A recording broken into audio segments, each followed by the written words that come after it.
Hey everyone, it's time for another edition of Beaver Banter. Beaver Sports Talk lives here.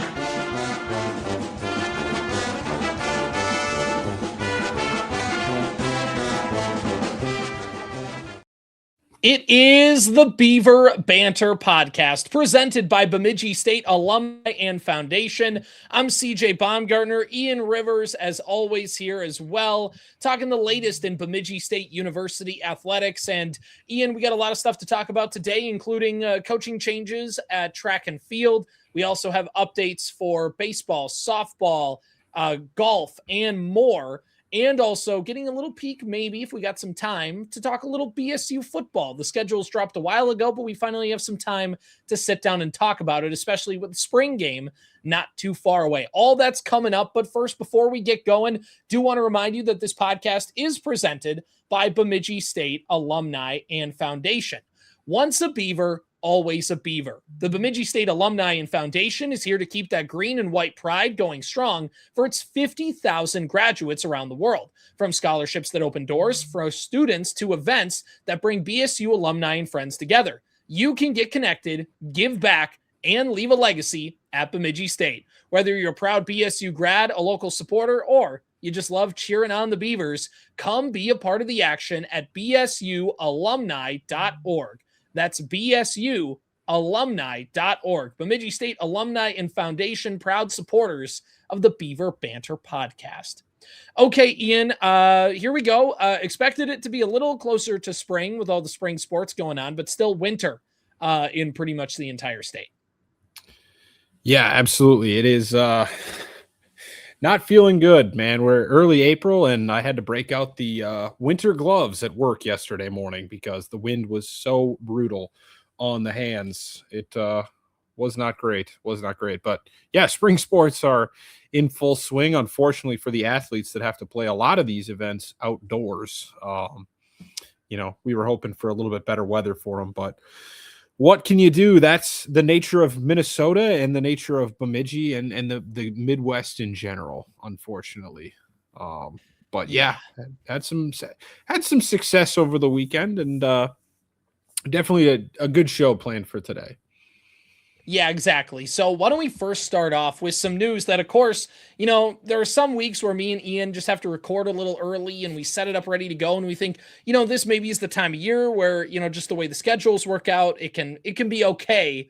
And then like an hour after we record an episode, all of a sudden some breaking news decides to pop up. And it's like, well, it's probably best just to wait until next show. But dang, if we would have recorded at our normal time, we would have been able to do that. So that's a little behind the scenes, but there is news, and this is according to Lakeland News PBS, of course, in Bemidji, talking about Mike Lynch steps down as BSU track and field and cross country head coach.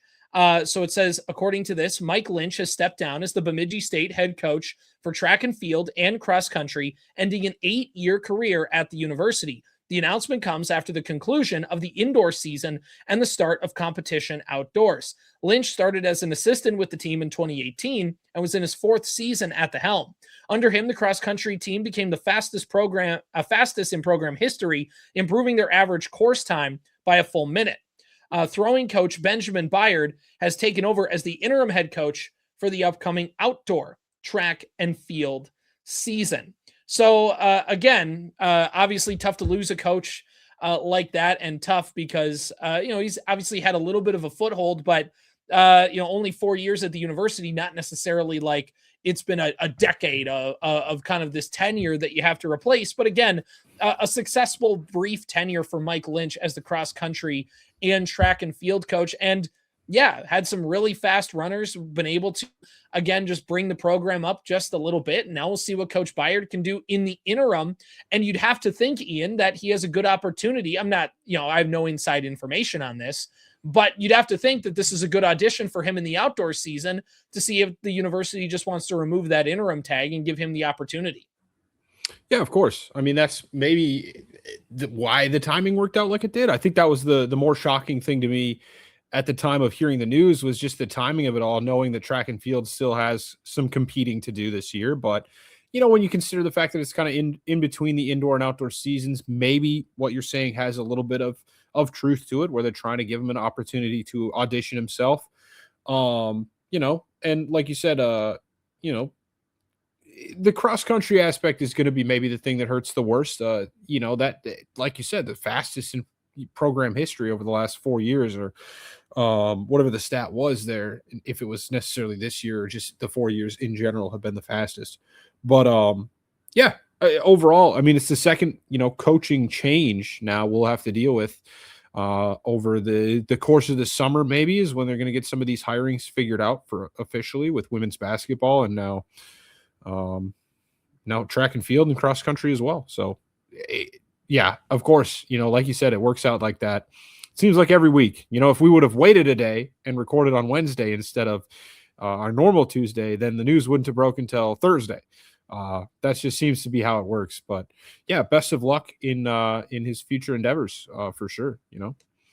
Yeah, exactly. And as we've been talking here about track and field, let's just catch up with the latest and what they've been doing. They competed on Friday to start that outdoor season. So for Coach Byard getting the first opportunity to put his team out there and his athletes out on the track for that one. So it's the Norse Invite in Cora, Iowa, and the team finished second out of 7th at the event, as freshman thrower Josie Reistedt earned her first collegiate win, and basically kind of being the headliner for the Beavers trip to the Norse Invite, which is at Luther College. So some other events as well. And again, according to bsubeavers.com, they were the only ones to see competition on Friday, as weather delays prevented track athletes from competing. So again, with that surface, the elements kind of making it a little tough to run on. So pretty much was the Beavers' lone entry was Josie Reistedt. So a quiet day, which is, again, it kind of goes to that second of 7 finish here. But if you look at the other spots as well, Zeta Preby's day was highlighted by her 3rd place finish in discus, grabbing her an NCAA Division II top 100 spot, coming in 93rd at a distance of 41.38 meters. Freshman Alyssa Levine finished 1 spot behind at distance of 50.54 meters. Hannah Baker and Ellie Betcher rounded out the discus lineup, making throws of 38.08 meters and 34.04 meters, respectively. Then you go to javelin. Trista Bilden earned second, I should say, with a throw of 36.9 meters, grabbing the Beavers 8 points on the team standings leaderboard. And Betcher also followed close behind in 4th with a throw of 30.96. McKenna Frazier is a junior. She finished 3rd in the women's long jump with 4.81 meters. And Haley Selly was in 5th with 4.67. Chloe Knott and Catherine Freymiller rounded out the lineup on the pole vault side, both heights of 2.9 meters. Knott earned 6th, and Freymiller taking 8th. So that's, again, courtesy of bsubeavers.com on the recap. And that's where things sit. So obviously tough for your runners to compete, but overall a really good day for the field athletes in Decorah. Yeah, I mean, a good overall result, 2nd place out of 7. I'll take that all day long. I mean, 7 teams, not very many in the competition, but you still finished well within the top half and almost winning the event. Like you said, maybe if those track athletes could have done a little bit more, it pushes you over the top, but still feels like every time we talk about track and field, there's new personal records being broken, and the field athletes, of course, having a good day as well. Always good to hear. Right, exactly. And for those Beavers, they are going to be busy over the next couple weeks. They will be in Mankato on Saturday. Noon is when events start at the Minnesota State Open. And then middle of next week, they're going to be going to California for LA and Azusa. And then also they'll have some other athletes be competing in Aberdeen on April 17th and 18th, which is next Friday and Saturday. We'll talk about that more in next week's show, but there's a couple groups of athletes that are going to be competing in LA, in California, in mid-April, and there's going to be some of them that are going to have to go compete in Aberdeen, South Dakota, which, respect to Aberdeen, but the weather in one of these places is not like the other. Yeah, it's going to be quite a bit warmer, I'd have to imagine. in LA and in Southern California than in Aberdeen, South Dakota in mid-April. But hopefully it's better than it has been here over the last couple of days at the very least, especially with the outdoor season. Yeah, exactly. So, all right, let's move over. Let's talk a little BSU baseball over the weekend. And they had some tough competition when you look at Minnesota State coming to town. Or having to go to Minnesota State, I should say. On Monday, they had a doubleheader. Minnesota State ranked number 26th in the country, and you lose that one 14-2 and 16-0. That'll happen. They had last week a doubleheader against Southwest, and they split, so they did get a win on the scorebook. They did snap a losing streak. They did get their first NSIC win since March 8th last week against Southwest in that first game, winning 7-4, and then the loss the next game 4-1. So going back to that 7-4 victory for Bemidji State on that Tuesday game, just to get the win, to break that stretch.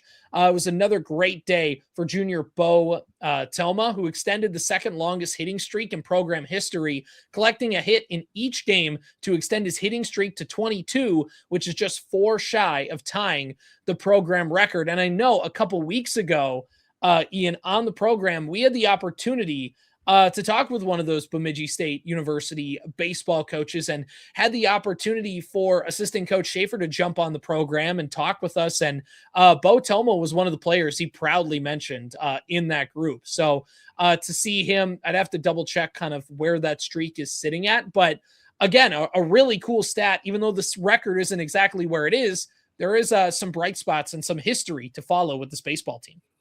Yeah, I mean, 22 games in a row that's insane. Quite impressive. That's quite impressive. Even though, we talk about sometimes how it's easier to hit at the Division II level than in like Major League Baseball or something, but still 22 games in a row is a long streak, considering the fact that you said, I think he's only 4 games away from tying the program record, which would mean then that's sitting at 26. Yeah, I can do math. Don't worry about that. We're communications majors. We can put this thing together. Right. And you would think coming up this week, the only 2 games on the docket for the next week or so are midweek games this week. Wednesday, a doubleheader against Jamestown. Wednesday at noon and at 2. Jamestown currently sitting at only 3 NSIC wins, just like the Beavers. You would think Bo has a pretty good opportunity to extend that hitting streak against the I'm blanking on their name. I wanted to say Marauders, but that's Mary. What is Jamestown's mascot? Jamestown. Why am I blanking? I'm looking at the Jimmies. The Jimmies, yeah. Yeah. I'm looking at their logo right now, and you're like trying to think it's Knights. Not the Knights. Like what? Yeah, you're rolling through a bunch of stuff. No, they are the Jimmies. Yeah.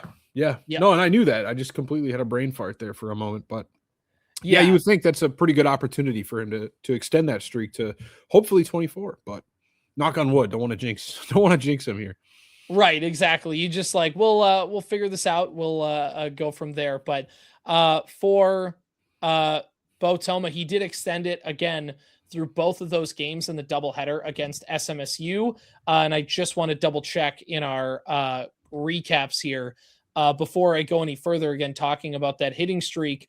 This is a production meeting within the show. And I'd looked this up faster. I tried looking this up while you were talking, but my laptop has decided that today is the day.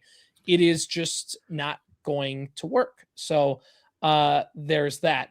So for the Beavers, looking through their lineup here, I don't believe Toma got a hit in the first game. Now I'm looking through the lineup here to double check. I can't find the lineup. There it is.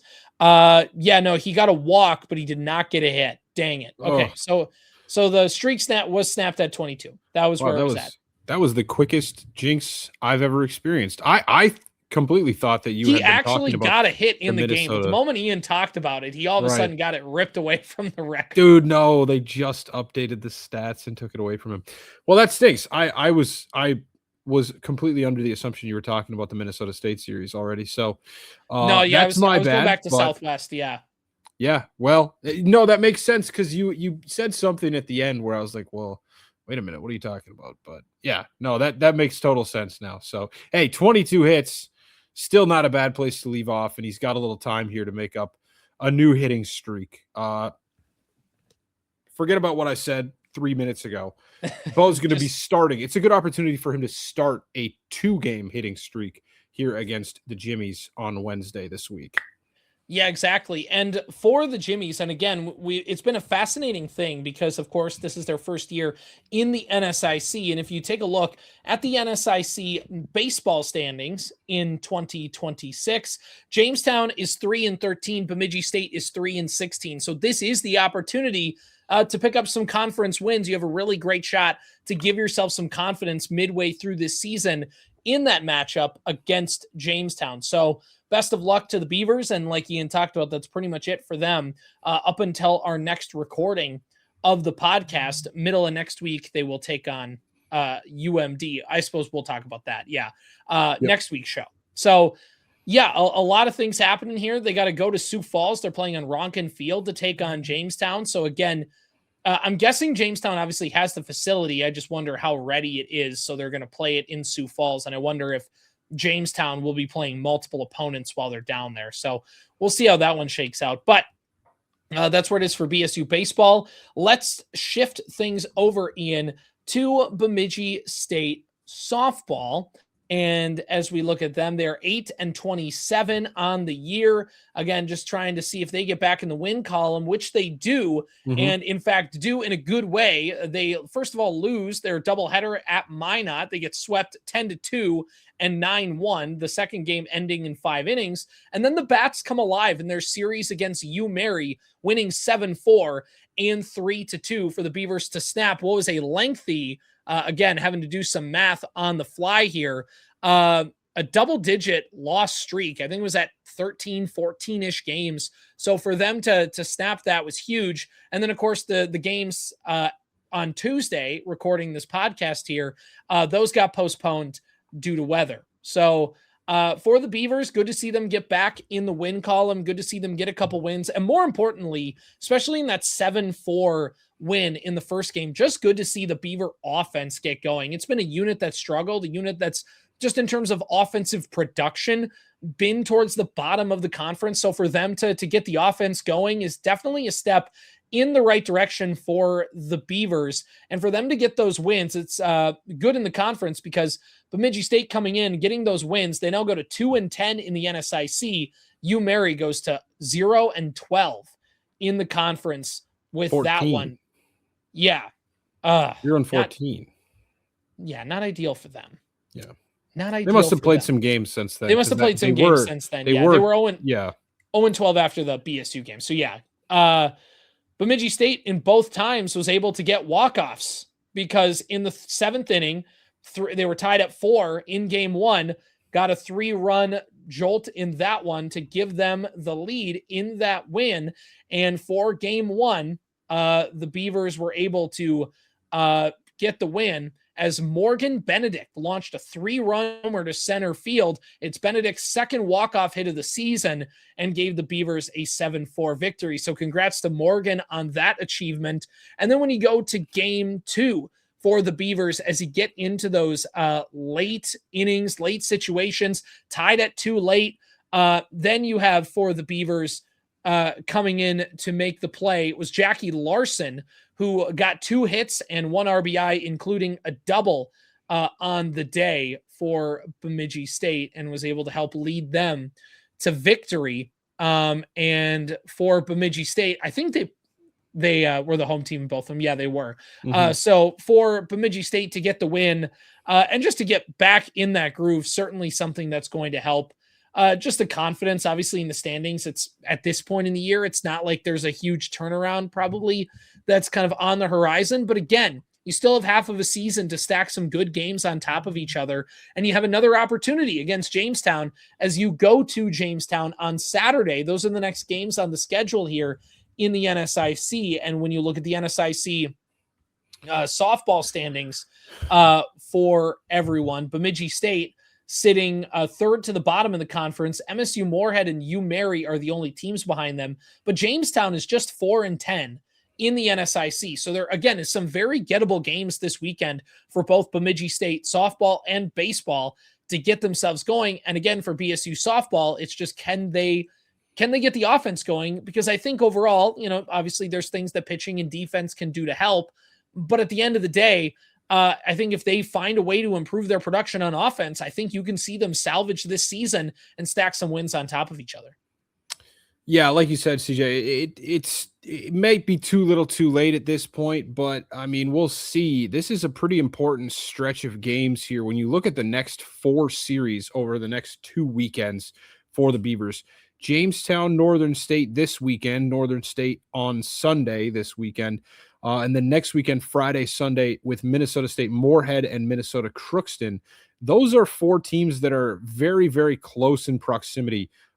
In fact, directly in proximity. None of those teams have more than 4 wins on the season in the conference, and Moorhead even has 2, just like Bemidji State does. So for 4 straight series, you're going to have opportunities to pick up as many wins as you can. And I think it would take something quite miraculous to maybe see them jump up, like maybe 7-1 or maybe 8-0 even, God willing, in those games, which is obviously what we're rooting for. But relying on a 10-game winning streak at that point would be a pretty miraculous turnaround from the 13 in a row they lost before that. But then the 4 series that follow that, and we'll see what happens with that Minnesota Duluth series that is looking like it's going to be made up. It says postponed. Of course, it was just recently announced. So we'll see when that gets postponed. But the 4 series after that are with Winona State, Minnesota State, Concordia St. Paul, and St. Cloud State University. Those are the top 4 in the NSIC standings as it stands, who you wrap up your regular season with. So who knows if the NSIC tournament is still on the table? Definitely something we'll have to look a little bit closer at if the Beavers can pull out, maybe 4 wins this weekend or, 7 or 8 wins over the next couple of weekends here. We'll definitely look a little bit closer at that if that is the case, but definitely a big opportunity, at least to get some wins on the schedule over the next 2 weeks here as you look at some of the teams that are hovering right around you at the bottom of the NSIC standings. Right, exactly. So as we shift gears here, let's talk a little Bemidji State men's golf as they continue their season, and they were competing at the Tommy Riggs Invitational a week ago, and we mentioned a little bit about where they were at and how things were going on last week's show as they continue their spring season.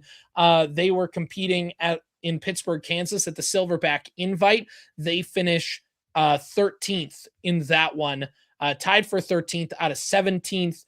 Not necessarily the best second day. They ended day 1 9th and then finished tied for 13th in the overall standings at the Tommy Riggs Invitational for the Silverbacks. And looking at where the Beavers finished, Logan Shep led the Beavers by shooting a .231 and was tied for 28th. Julius Arnkiel, who shot a .238, Cullen Ryan and Charlie Williams each shot a .241. Tegan LaPlante rounded out the Beavers' 5 scorers, shooting a .242. So for the Beavers, they were going to compete at the Texas Roadhouse Spring Invitational in Rapid City, South Dakota. I think that's South Dakota School of Mines is where that is. So that's where they're going to be going. And anything Texas Roadhouse themed, I think, sounds like a win. So as long as they get to play around and get some of those butter rolls, I think overall it's a good day for them. Yeah, absolutely. Hopefully hopefully Texas Roadhouse is catering the event because whether or not you perform well in the golf, that would make it a win in my book. I'll be honest, I didn't think there was a Texas Roadhouse in Rapid City, South Dakota, because that's like Mount Rushmore. That's pretty remote. Like that's like one kind of bigger town, and I get it's Mount Rushmore. Rapid City is pretty big town. It's a pretty big town. It's the big town out in the western part of South Dakota. Right on the other side of the river in the middle of South Dakota. It's nothing. And then you get to the Black Hills, and then it's Rapid City, and then like another half hour later is Mount Rushmore. Rapid City is pretty nice. It's a beautiful part of the world. Yeah. Oh yeah. The Black Hills. I mean, I think we're honestly pretty blessed with the Black Hills, like being in the Midwest, because it's a drivable, like area. Like it's 9-10 hours depending on what part of Minnesota And you're from. driving through western South or eastern South Dakota, which literally nothing there. you can go 80 nothing. on the interstate. That's the Yeah, exactly. Like you're driving out there, and I kept thinking, all right, the farther we're gonna go west, the more we're gonna see more. No, literally until you get to Rapid City, there's nothing to look at. And then the next hour as you're heading towards we camp near Hill City. But yeah, regardless, like it is a nice part of the state. But like I was thinking about this actually, not to get off on too much of a Black Hills tangent, but like I figured that a lot of people that don't live in the area just don't visit it because it's kind of a hard place to get to if you're not gonna like. I can't imagine there's like too much commercial flight that goes into like the Rapid City you have to area. be willing to drive there. Yeah. Right. And like, or you have to take some connecting flight from like who knows where to get to the small airport that I'm sure like maybe not small, but like it's definitely not an MSP or a Fargo sized airport even. Right. It's like a Brainerd sized airport. It's like one of those kind of smaller airports that exist, but yeah, there's like the planes are tiny. There's only a couple flights coming out a day. It's stuff like that. It is great. My family, decade plus now would make some vacations out there in the summer to Keystone, which is like the town right underneath Mount Rushmore. Sure. Super cool part of the world. It's if you want to get basically the feel of being in the Rocky Mountains, but you don't want to drive all the way to Denver. And you just kind of want to get the diet version of that. You don't have to drive up the mountains because I know that freaks some people out, but you can still get kind of the experience of hills and how the trees go and how everybody kind of has to deal with that. So anyway, it's really cool. So go there, hit some golf balls. Everything there is historic. My wife and I made the joke because you drive into any town. Keystone is one of them. Deadwood. Yep. I'm blanking on there's several other towns that you drive in and the town sign says welcome to historic downtown Keystone or historic downtown. It's historic because these towns were founded in history. Yeah. The one other interesting thing that sometimes I don't think about when I think of South Dakota is like that's kind of part of the American West, like the old West. Oh, like, 100%. Yeah. It just slips my mind that that's even like a part of that. There's billboards everywhere that are like Dances with Wolves was filmed here. Yeah. And like, Wild Bill or whatever, like it just doesn't click in my mind, especially as a kid when I'm thinking about like, oh, the old West, it's like Texas, Oklahoma, it's like Arizona. Yeah. No, that stuff happened up north too. Like that was the South Dakota is considered West, just not for us because we Western South Dakota. I mean, South Dakota east to west is a massive state.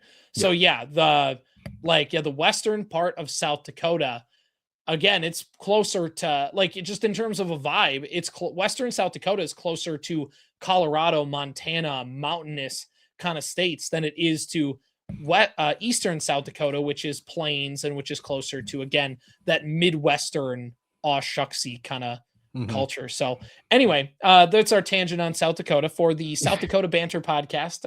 We're at the second best state in the Midwest. I will say that I do actually like South Dakota more than people think. The University of Augustana is testing my patience sometimes, but University of Sioux Falls is right there too. Yeah, they're not quite as offensive, especially since they don't have a hockey team. But yeah, you know what? True. Like most of South Dakota, especially outside of the athletic part that I don't care for is just fine with me. Better than, Iowa and Wisconsin for sure. And North Dakota. We don't exactly. There's the Family Guy joke. North Dakota, we're not even the best Dakota. That's a great one. Which is just a great line.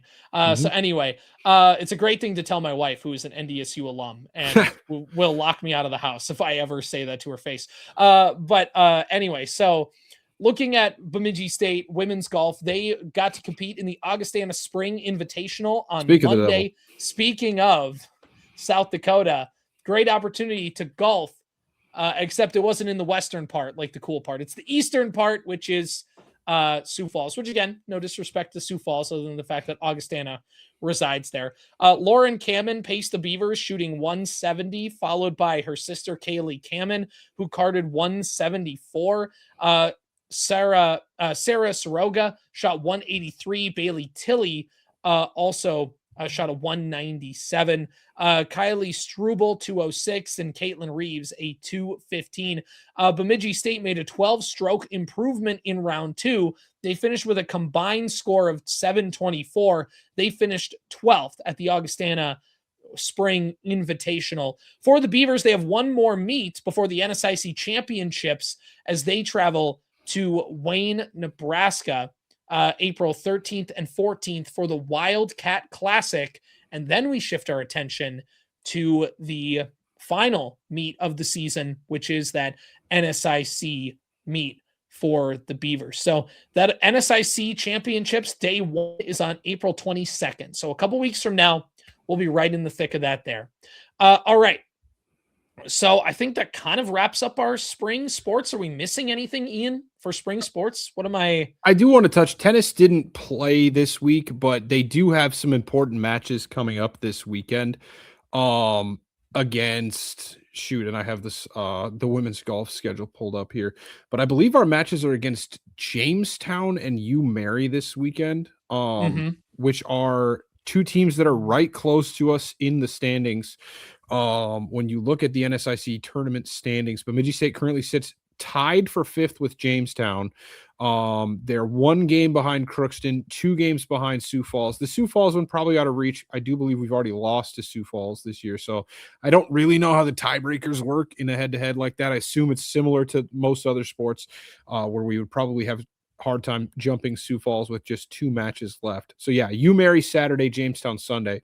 The teams that are right around us in the standings, really what you want to be worried about, Minnesota Crookston, they're not really going to affect your position like to get into the tournament necessarily. It's just more going to be, can we jump them in the standings if they don't have a lot of success this weekend? Jamestown and Winona State are by far the 2 biggest threats to knock Bemidji State out of the tournament. And we don't really know if Jamestown has eligibility for this. This is something that they've not posted anywhere. I might try to figure out somebody if I can send them a tweet or something like that with the NSIC office or something this weekend, just to maybe get a little clarification on that so we know what we're watching for this weekend. But Ian is just going to sit outside the league office and just with like a big paper sign that just says, "I demand my question be taken seriously."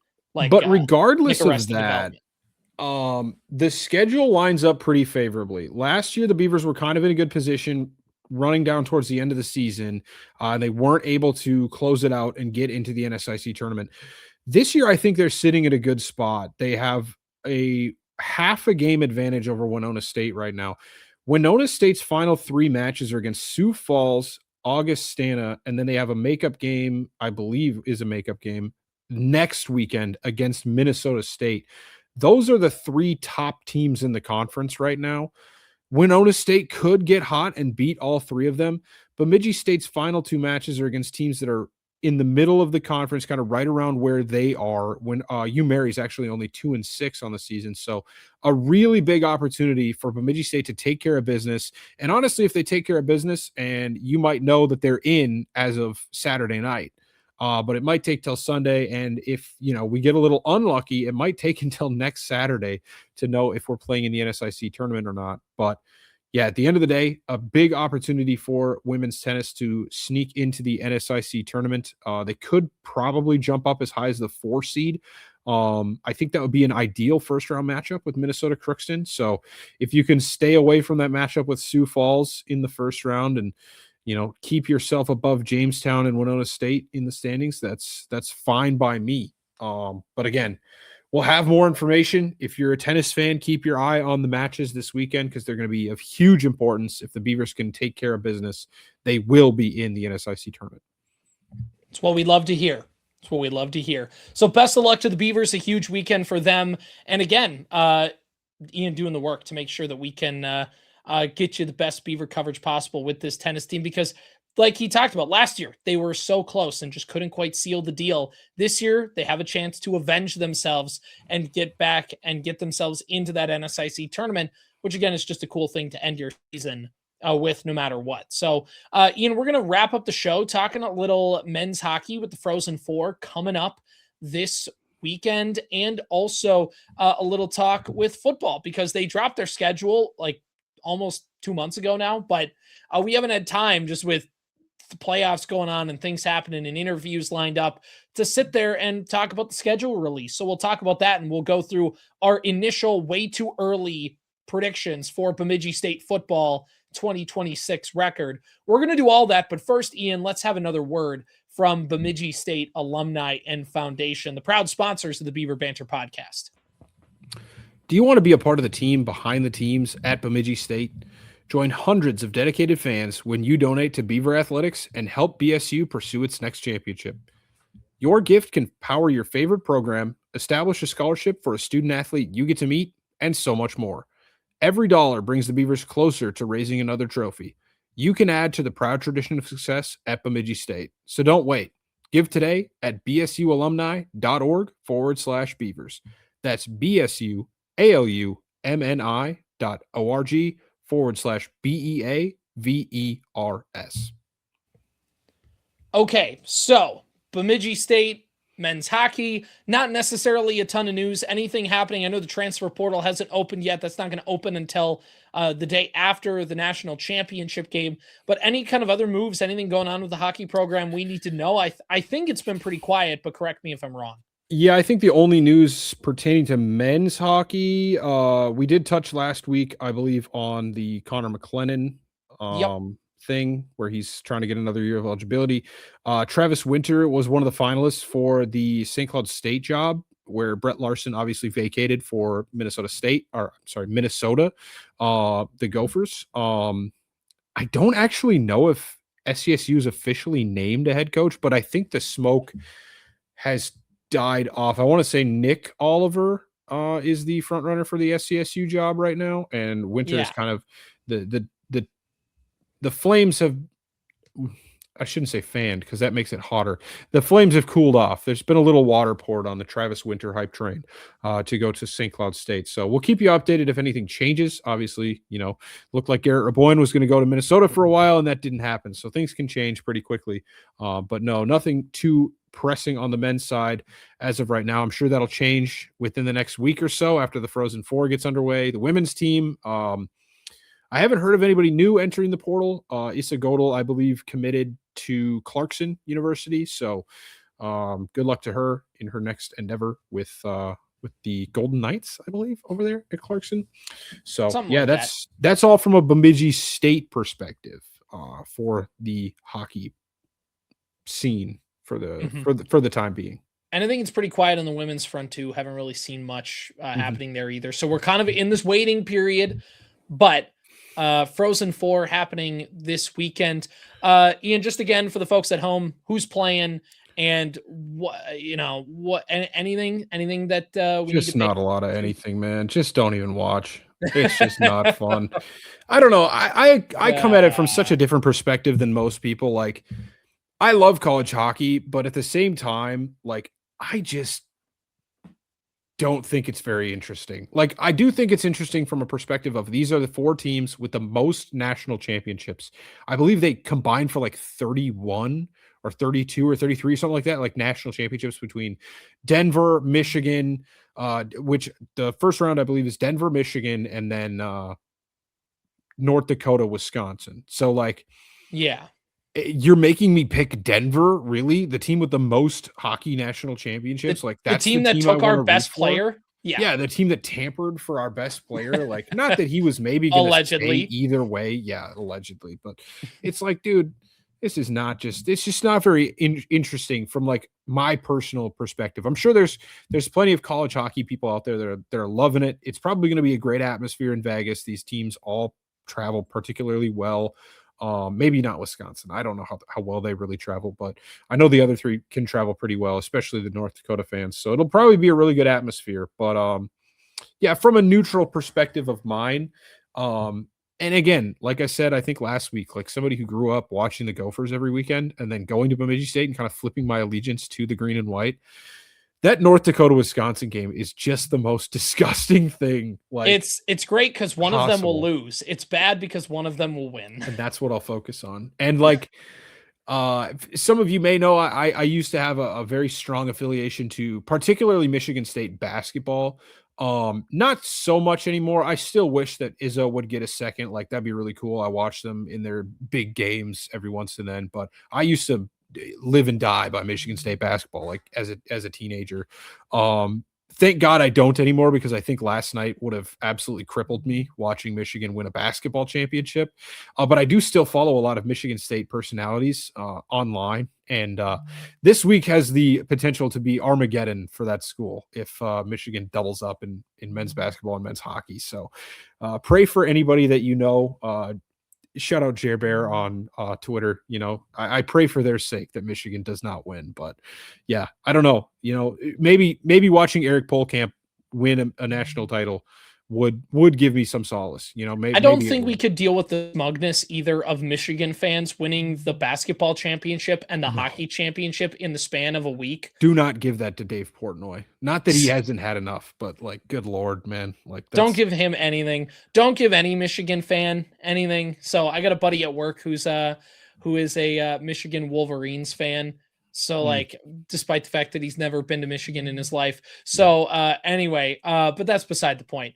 So yeah, I think don't the give other those three, I could at least like find some small sliver of the pie that I could be Michigan and Wisconsin's just an instant no for me, but also North Dakota's an I think we are rooting for Denver. Dang it. See, Wisconsin for me is like, honestly, I don't know. Like, I think it would be fun. I think the sliver of the pie you got to find is that it would be funny to watch Minnesota State fans on Twitter if Mike Hastings won a national championship with the amount Wisconsin. Of tears that would come from Mankato would be significant, and they would pretend that it's not significant. I tend to think, knowing what I know about Mankato fans, that they would be annoyed. Yeah. Like, I feel like there'd be some of them, and maybe even a part of some of them, that would be like, all right, yeah, I'm happy for Hastings that he won a national championship, but like, the fact that he could have done it with them, like, I think that would piss them off. And so I think that would be, I would take some solace in that. And it would mean that North Dakota lost in the round before. So like, that's fine. My sister is an UND grad. And so like, for her, I can't even say it legally. You know what I'm about to say, but I can't legally say it on this podcast. You will be fired from this podcast. Exactly. Like, you all know, I hope, what I'm implying. For her, I would be, but I can't. Because of the implication. Because of the implication. But yeah, Michigan, I don't think I could find a single sliver of joy. Like, if it's Michigan, North Dakota in the national championship game, I think I might be headed to Vegas, and I don't know if I'm coming back. You know what I mean? Like, yeah, it's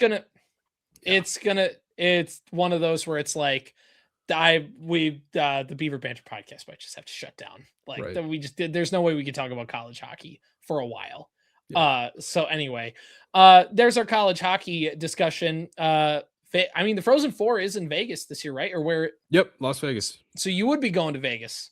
So, right for the final, for the Frozen Four, and it would just be go to commit heinous acts on the arena. It's just the physical acts. Just the physical building. You'll just rip apart locker rooms and cause damage that cannot be repaired. Anyway, so yeah, that's the Frozen Four this week. Do we like that it's in Vegas, by the way, quickly? Or I can't remember if we've had this conversation before. Do we really care? Is it one of those like things where it's like, this is college hockey, how dare we? I don't mind it, to be honest. I think with regionals, the regional thing is the whole talk of the town, obviously, over the last like 5 years. But with regionals, if you put it somewhere like Vegas, I think I'd be a little bit disgusted. But I don't know. I think that most fans enjoy having kind of a destination to make a vacation out of. Like, I know that a lot of people liked when it was in Tampa a couple years ago, when it was Minnesota Quinnipiac in the championship game. There was a lot of people that enjoyed it in Tampa, and I think in general the Frozen Four being almost anywhere is probably fine, as long as it has somewhat of a hockey community. Right. I wouldn't put it in like you're not going to put it in Oklahoma City. Yeah. Exactly. Oklahoma City would be like, why are you doing this? There's not even a college presence here. Like, you're not going to put it in Arizona. I know Arizona State exists, but like that, you're not going to. But no, you're not going to. Or even like Utah at this point, you're not going to put it in Salt Lake City, even though they do have a team now. Technically, it's just right. But there's no college hockey presence. Right. You got to give that community a little bit of time. So I'm totally fine with it in Vegas. I think it's, hockey's more pure when it's in Boston or Detroit or Minnesota or even Denver. Like, sure. But at the end of the day, I think that the Frozen Four being in a destination like that, I wouldn't want it to be every year, but every once and then it's totally fine by me. Yeah. So, okay, cool. Yeah, I don't really care either. I think part of me, in the ideal, the purest version of me would like to see it again in those northern climates. But at the end of the day, it's supposed to be a destination. Keep these 4 teams as far away from me as possible. Exactly. I would hate if this They're was actually played in playing. St. Actually, Paul. they're keeping it pure into a very big hockey world. They're going to have them play in Siberia. Yes. And the plane isn't coming back. Yes. That's Excellent. Excellent. It would be my favorite Frozen Four ever. So anyway, all right, let's wrap up the show talking a little football. Bemidji State football announced their schedule way back in February, and you probably saw it, Ian. I completely missed it, and we are in the mix of playoff. Well, they didn't play in the NSIC tournament, but end of season men's and women's basketball, women's hockey, men's hockey, kind of jumping through the whole rigmarole. So we didn't see it get dropped, but let's talk about it a little bit here with Bemidji State's schedule. I'm trying to see if I can pull it up here for the Beavers in their football schedule for next season. So here's that popped up here. And let's just take a look and let's go game by game. And let's pick a record. Let's pick just a way too early prediction for this Bemidji State football team. We will not hold ourselves accountable for this at all unless we are correct, in which case then we will bring it up forever. If we're wrong, oopsies.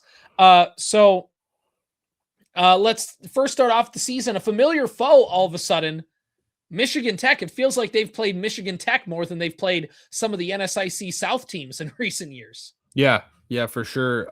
The Tech game for me is one of those coin tosses. You don't have a lot of data on them. I know they had a decent season last year for their standards. And of course, Bemidji State didn't for their standards. I think it's a coin toss, especially because it's at home. That game last year even could have gone either way up until maybe the fourth quarter where it kind of got out of hand. So I think being at home, having kind of new teams, I think that gives Bemidji State a little bit of an advantage. Even if it looks a little ugly like it did 2 years ago with an overtime victory, I think Bemidji might. I'm going to predict a win if I had to, but that's a real coin toss for me. Yeah, I keep going back and forth on this, but I'm going to say Bemidji State will win because whatever, it's the Beaver Banter podcast. If it's a coin flip, I'm going to lean towards the Beavers in this one. Like you said, because they're the home team. To start the season, not having to make that long road trip to Houghton is certainly something, and to make them have to come from Houghton to Bemidji to play this game. It's a Thursday game. It's August. It's the first week of the new school year. It's hot. It's all this kind of stuff that's happening. There's just a big vibe for it. And I think Bemidji State will have the momentum and they'll come out and get a win. So I think the Beavers will start 1-0. Then they'll have back-to-back home games. They will host Southwest Minnesota State. And I think we could both agree, Ian, that that's a win. Win next. I mean, I've never seen enough out of Southwest to make me believe that they're actually going to compete with us yet. So, all right, there's a win. The Beavers are 2-0 on our thing here. At Mankato, I mean, it's going to be a loss. It's going to be, I'd love to say that we're going to beat them. We usually play them close, especially in recent years, but given how last year went for both of these programs, I'd love to be wrong, but I think if you told me I had to predict it, I would predict an L right now, unfortunately. So, okay, they're 2-1 to start the season. Please prove me wrong. Please. I just need them to be quiet for 1 week. That's all I'm asking. Then they go to Seafoam Stadium, take on Concordia St. Paul. Same thing with Southwest Minnesota State. I just haven't seen enough to be fully convinced that there's something around the horizon. Now, correct me if I'm wrong. How did I need to go back to last year because I want to say that there's a couple traditional matchups that I thought would be better for the Beavers that they didn't necessarily play very well in. And I just want to go back and double check before I say something that's going to get about me Concordia. Yeah, about Concordia. Did they? I don't think we played them last year. Did we not play them last year? Maybe we did at home, but I don't. Let I me don't think check. we So the did. Beavers went 4-7 last year. They did not play Concordia last year. No. Okay. All right. So yeah, I haven't seen enough out of Concordia to be convinced of anything. I will say that they beat Concordia St. Paul. Yeah. Beavers on a 3-game win streak against Concordia, 12-8 all time. Their last 3 games have been a 42-14 victory, 44-0, and 33-0, or 38-3. I'm sorry. Actually, if you take out the one overtime loss by 1 point in St. Paul in 2019, they have not lost to them since 2013. So, yeah, pretty good record. So over the last little bit, I'm talking too much about Concordia St. Paul. I think it's an easy victory as well. I think the Beavers are 3-1. 3-1. It's homecoming. It's the Beaver battle, and Bemidji State trying to get revenge of a game that they lost in Minot last year. That obviously it's a very feisty Minot team, new identity, triple option, all that kind of stuff. But even though the Beavers had a down year, I still think that's one that Bemidji State should have had in the bag. Some late interceptions in that one last year. I think Bemidji State at home on homecoming. The Beavers don't lose on homecoming. We are going to be splashing in the lake on September 26th. And don't look now, Ian, but the Bemidji State Beavers all of a sudden to start the year are 4-1. What is happening? Yeah, I would predict a win here as well. I think it would be a close game, similar to last year's maybe against Minot, but maybe without the just backbreaking mistakes at the end of the game. The Beavers even could have pulled it out last year in Minot, and I think for homecoming with the emotions at an all-time high. If you're 3-1 at that point, I think it's a win, and you're up to 4-1. All right, now they're back on the road. They go to Aberdeen, not an easy spot to play. Do we think that they get a win here, Ian? Because Northern put up a pretty good record last year. Bemidji State was able to beat them. Northern had a more of a down year a couple years ago. They beat the Beavers. What do we think happens in this one? I think this one is a coin flip, and I feel like just to try and not be a massive homer, I feel like I got to say that this one's a loss. Yeah, I've been thinking that same thing. Like, this is a coin flip game that's on the road for me, and that kind of leads me to pick the L here. I think the Beavers will be at emotional high at 4-1 after they only won 4 games all of last season. And Northern State is a good program going to Dakota Bank Stadium. I just think that's going to be one that speaking of sneaks South up on Dakota. you. Yeah. I think that's a loss as well. Yeah. So, okay. So they're 4-2 through the first 6 games of the season. Let's go to the second half of the year. And I'm just trying to double check. There is no bye weeks yet as they keep rolling. It's an October 10th game against Wayne State at the Chet. And I think the Beavers get the win in this one, Ian, because Bemidji State feels like they've had the number of Wayne in recent years. And also of the fact that this one at home and Wayne has to make the trip up to Bemidji rather than the other way around. Yeah, historically, only 13-11 against Wayne, but their 6-game winning streak that they're on right now, they haven't lost to Wayne since 2014. So it's been quite a while since they've lost to the Wildcats. They do historically have their number, but I do feel like it's been getting closer and closer over the last couple of years. Wayne's building a big program. I do believe they tied for the first place in the conference last year. I'm going to predict a loss here, unfortunately. I just think that the Beavers are going to not quite be back up to that level that we saw them at a couple of years ago. And the Beavers are unfortunately going to fall to 4-3 for me. Okay. All right. So I have them at 5-2. You have them at 4-3. I think we both agree on the road to Jamestown, Beavers get the dub. Yep. Last year wasn't necessarily as pretty as we wanted it to be. We wanted it to be a 70-0 blowout, but maybe that was a little bit of unrealistic expectations for a new program with Jamestown. 40-something to 20-something. So yeah, it's all it was still a comfortable win in the end. I do think that they'll take care of business here and advance to 5-3 on the season.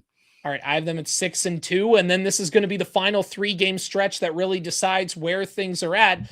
Minnesota State University, Moorhead, obviously they handled the Beavers last year. Jack Strand doing Jack Strand things, but he's not there anymore. So how does this MSU Moorhead football team look without him? That's going to be the big question. So I just don't know. I don't know what they're going to look like. So I feel like the Beavers get the axe back, and I'm going to go that they win, and they're 7-2. Yeah, I feel like this is the hardest game to predict on the entire schedule, maybe outside of the Michigan Tech game because we just don't watch them all that much. I just think that Moorhead's going to have to struggle a little bit. And unfortunately, this would be the time of the year that they would probably have it figured out by. Like, Yeah. the You know Beavers who had your quarterback is trouble by that last point. year, until the end of the year where the quarterbacking got better. Moorhead might be in the same boat where now at this point they're just recruiting guys that know how to play, maybe not at the same level of Jack Strand, but quarterbacks want to go play in that system, right? They're air raid almost, like they want to go play there. Maybe they've got another guy waiting in the wings, but he's probably not going to be Jack Strand. So I do think the Beavers will surprise here and get to, what would that make them, 6-3 on the season? Yeah. For me, anyways. 6-3 for you, 7-2 for me. 2 games left in the year. UMD at home. Unfortunately, I gotta go a loss for the Beavers in this spot. So they go to 7-3 in my book. Yep, 6-4 in my book. I think Duluth is just they're kind of like back after last year. Now they did lose Wall Jasper finally, I believe. So who knows what's going to be happening at quarterback for them, but their defense is almost always one of the best in the NSIC. And I just think the Beavers, like I said about Wayne State, are just a little bit too far away, maybe in their quote unquote like rapid rebuild that they're doing. And I think that they'll probably lose this one, fall to 6-4 on the year. All right, so I have the Beavers at 7-3. They take on UMary, and they go to Bismarck. I think they get the win. I think the Beavers end the year 8-3 in 2026.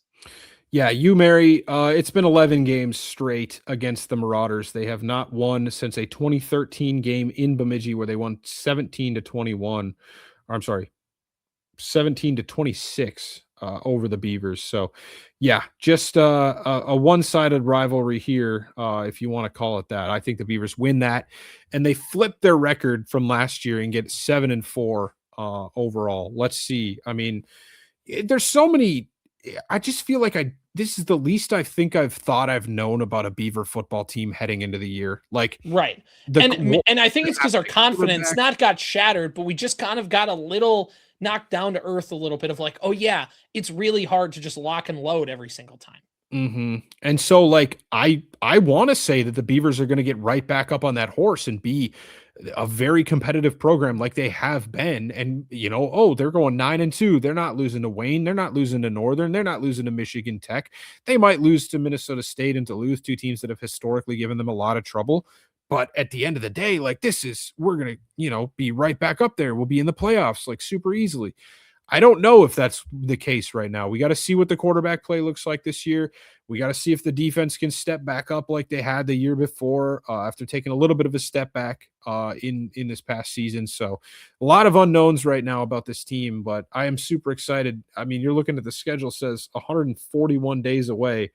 And as I've gotten older, that can definitely wait. I can wait for it. I don't want to rush time by too much, but that doesn't mean that when it comes, I won't be super excited for it. Exactly. So, it's going to be a fun fall, I think, for BSU football. It'll be fascinating. I think, again, quarterback position, there's more stability. You know who you're rolling with going into this year. It's going to be year 2 of Coach Hine as offensive coordinator, play caller. Again, we talk about quarterback getting into rhythm. How about play caller, offense, just some of that stuff? Not that it was a huge overhaul, but there's just some new wrinkles that come in with the new OC. And so now that they've had a full off season, after a full season, like you just can all piggyback these together to build some forward momentum for the program. And again, just they had the crew from a couple of years ago kind of wash away. And now it's okay. Who are the new guys that are stepping up and are going to lead this program? And we'll see what Coach Bolte and company can do. So it's going to be a fun one. I know the spring game is not too far away. Mm-hmm. I can't remember where it's at. I know that they announced the date of it. I want to say it's sometime later this month, but I can't quite remember where they posted that. So the spring game is happening. It will come up soon, and we'll be ready to talk about it when it gets closer. CJ, really quick before we get out of here, what do you think? You predicted 8-3, obviously. What do you think is a floor and a ceiling for this team record-wise next year? Obviously, way too early. Way too early. I think the floor is probably matching last year's win total. I don't see how they get worse at 4 wins. And the ceiling, obviously, if you get a win against Duluth or you get a win against Mankato, all of a sudden now you're a 9-2 team. And I think that is the ceiling for this team realistically. But if you're 9-2 with a win over one of those 2 programs, that's a team that is going to flirt with a berth in the NCAA tournament. I think 3 losses, with those losses being the ones I predicted, is not a tournament team. So for them, they'd have to win one of those kind of games that I predicted them to lose against MSUM or against MSU Mankato or against UMD for that. So Ian, quickly, we got 25 seconds. What's your floor and ceiling? Same 9-2, and then 4-7. The Concordia, Jamestown, UMarion, Southwest games feel like probably unlosable, but yeah, Yes. same 4-7 to 9-2. We've been surprised before. We spent too much time talking about South Dakota, and now we got to go. It's the Beaver Banter podcast presented by Bemidji State Alumni and Foundation. We'll see you next time.